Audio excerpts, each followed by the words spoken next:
ಕರಾವಳಿ ಭಾಗದ ಜನರಿಗೆ ಶೀಘ್ರಗತಿಯಲ್ಲಿ ನ್ಯಾಯದಾನ ಒದಗಿಸಲು ದಕ್ಷಿಣ ಕನ್ನಡ ಜಿಲ್ಲೆಯ ಮಂಗಳೂರಿನಲ್ಲಿ ಹೈಕೋರ್ಟ್ ಸಂಚಾರಿ ಪೀಠ ಸ್ಥಾಪನೆಯಾಗಬೇಕು ಎಂಬ ಮಂಗಳೂರು ವಕೀಲರ ಸಂಘದ ಹಲವು ವರ್ಷಗಳ ಬೇಡಿಕೆಯು ಎಲ್ಲಾ ರೀತಿಯಿಂದಲೂ ನ್ಯಾಯಯುತವಾಗಿದೆ. ಅಂತೆಯೇ ಇಡೀ ಮಂಗಳೂರಿನ ಜನತೆಯ ಪರವಾಗಿ ನನ್ನ ಆಗ್ರಹವೂ ಅದೇ ಆಗಿದ್ದು, ಅದರಲ್ಲಿ ಯಾವುದೇ ರಾಜಿ ಇಲ್ಲ ಎಂದು ಶಾಸಕ ವೇದವ್ಯಾಸ್ ಕಾಮತ್ ಅವರು ಹೇಳಿದರು. ಅವರು ಮಂಗಳೂರಿನಲ್ಲಿ ಸುದ್ದಿಗೋಷ್ಠಿಯನ್ನು ನಡೆಸಿ ಮಾತನಾಡಿದರು.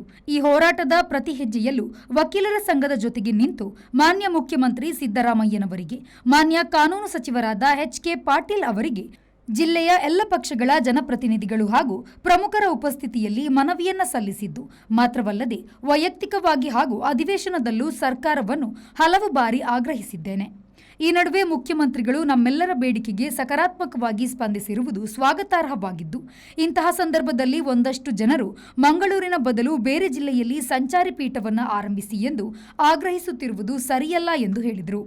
ಮಳೆಗಾಲಕ್ಕೆ ಇನ್ನೇನು ಕೆಲವೇ ದಿನಗಳು ಬಾಕಿ ಇದ್ದು, ಪಾಲಿಕೆ ವ್ಯಾಪ್ತಿಯ ರಾಜಕಾಲುವೆಗಳಲ್ಲಿ ಹಾಗೂ ಚರಂಡಿಗಳಲ್ಲಿ ಹೂಳೆತ್ತುವುದು, ಪ್ರತಿ ವಾರ್ಡ್ಗಳಿಗೆ ಗ್ಯಾಂಗ್ಮೆನ್ ನೇಮಿಸುವುದು ಸೇರಿದಂತೆ ಅಗತ್ಯ ಮುಂಜಾಗ್ರತಾ ಕ್ರಮಗಳನ್ನು ಕೈಗೊಳ್ಳುವಂತೆ ಅನೇಕ ಬಾರಿ ಸೂಚಿಸಿದ ಹೊರತಾಗಿಯೂ ಪಾಲಿಕೆಯ ಆಡಳಿತ ಈ ಬಗ್ಗೆ ನಿರೀಕ್ಷಿತ ಮಟ್ಟದಲ್ಲಿ ಕಾರ್ಯನಿರ್ವಹಿಸದಿರುವುದು ಖಂಡನೀಯ ಎಂದು ಹೇಳಿದರು.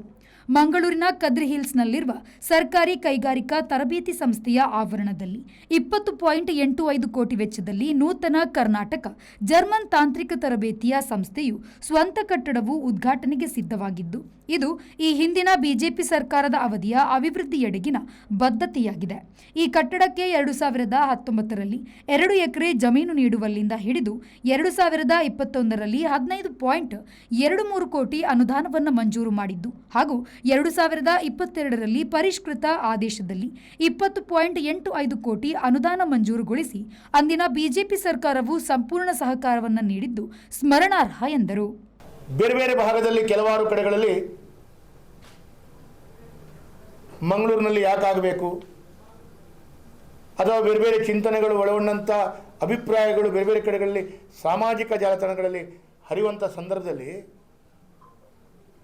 ನಾವು ಇಡೀ ಜಿಲ್ಲೆಯ ಎಲ್ಲ ವ್ಯಕ್ತಿಗಳು, ಇಡೀ ಜಿಲ್ಲೆಯ ಜನರು ನಾವು ಒಟ್ಟಾಗಿ ಒಂದಾಗಿ ಹೇಳುವಂಥದ್ದು ನಮಗೆ ಮಂಗಳೂರಿನಲ್ಲಿ ಬೇಕು. ಅದಕ್ಕೆ ಪೂರಕವಾದಂಥ ವಾತಾವರಣದ ಕೆಲಸ ಕಾರ್ಯಗಳು ಪ್ರಾರಂಭ ಆಗ್ತಾ ಇದೆ. ಅದಕ್ಕೆ ಪೂರ್ಣ ಸಹಕಾರವನ್ನು ನಾವು ಕೊಡಬೇಕು. ಮಂಗಳೂರಿನ ಜನತೆಯಿಂದ ಗೆದ್ದು ನಾವು ಮಂಗಳೂರಿಗೆ ಬೇಕು ಅಂತ ಹೇಳುವಂಥದ್ದು ನಮ್ಮ ಹಕ್ಕು.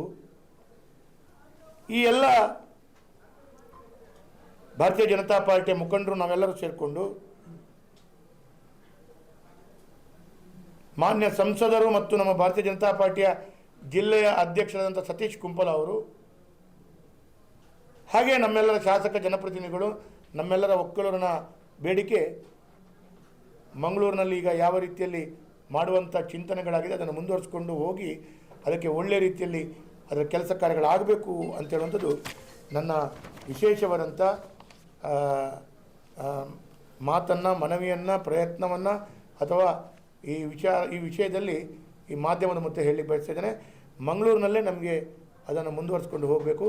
ಮುಂದಿನ ದಿನಗಳಲ್ಲಿ ಈಗ DC ಕಚೇರಿಯಲ್ಲಿ ಮಾಡ್ತಾರೆ.